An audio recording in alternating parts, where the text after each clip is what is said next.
Hello అండి, welcome to Shri chef. ఈరోజు మనం ఆనియన్ గార్లిక్ లేకుండా దొండకాయ పచ్చడిని ఎలా చేసుకోవాలో చూద్దాం. దీన్ని వేడివేడి అన్నంలో వేసుకొని కాస్త నెయ్యి వేసుకొని తింటే టేస్ట్ అయితే అదిరిపోతుందండి. ఒకసారి మీరు ఇలాగా ట్రై చేసి చూడండి. దీనికోసం కడాయి హీట్ అయిన తర్వాత అందులో 1 టేబుల్ స్పూన్ ఆయిల్ వేసుకొని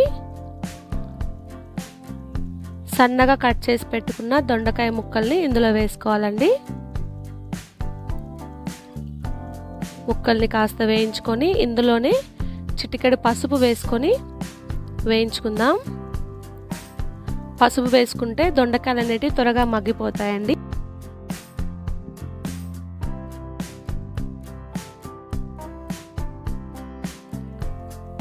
ఇలా ఒక 10 నిమిషాలు వేయించుకున్న తర్వాత మన దొండకాయలన్నీ బాగా మగ్గిపోయాయి కదండి.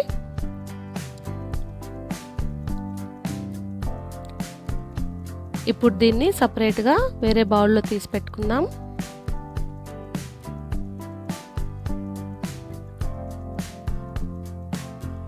ఇలా దొండకాయలన్నీ తీసేసుకున్న తర్వాత అదే కడాయిలో ఒక 1/2 టేబుల్ స్పూన్ ఆయిల్ వేసుకొని ఇందులో ఒక 1 టేబుల్ స్పూన్ ధనియాలు, ఒక 1/2 టేబుల్ స్పూన్ జీలకర్ర వేసుకొని వేయించుకుందాం.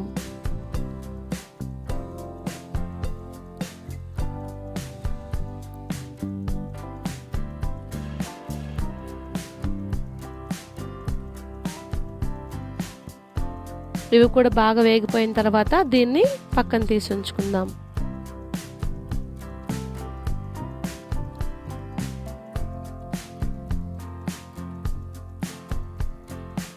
ఇప్పుడు ఇందులో కారానికి తగ్గట్టు ఒక 10 పచ్చిమిర్చీలు వేసుకుందాం. 2 టమాటాలను వేసుకుందామండి. వీటిని కాస్త బాగా మగ్గనివ్వాలి. చూడండి, మన టమాటా పచ్చిమిర్చి బాగా మగ్గిపోయాయి కదా.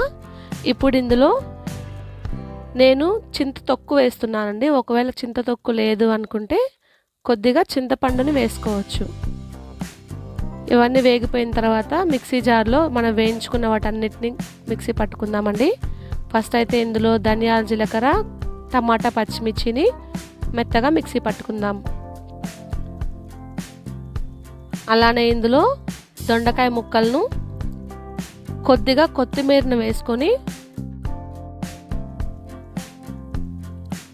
1 టేబుల్ స్పూన్ సాల్ట్ వేసుకొని కాస్తంత బరగ్గా మిక్సీ పట్టుకుందాం. చూడండి, ఈ విధంగా మిక్సీ పట్టుకున్న తర్వాత దీన్ని పక్కన ఉంచేసుకుందాం. ఇప్పుడు దీనికోసం పోపు పెడదామండి. కడాయి హీట్ అయిన తర్వాత ఇందులో 1 టేబుల్ స్పూన్ ఆయిల్ వేసుకొని ఆవాలు, జీలకర్ర వేసుకుందాం. ఆవాలు, జీలకర్ర చిటపటమడిన తర్వాత ఇందులో చిటికెడు ఇంగువ,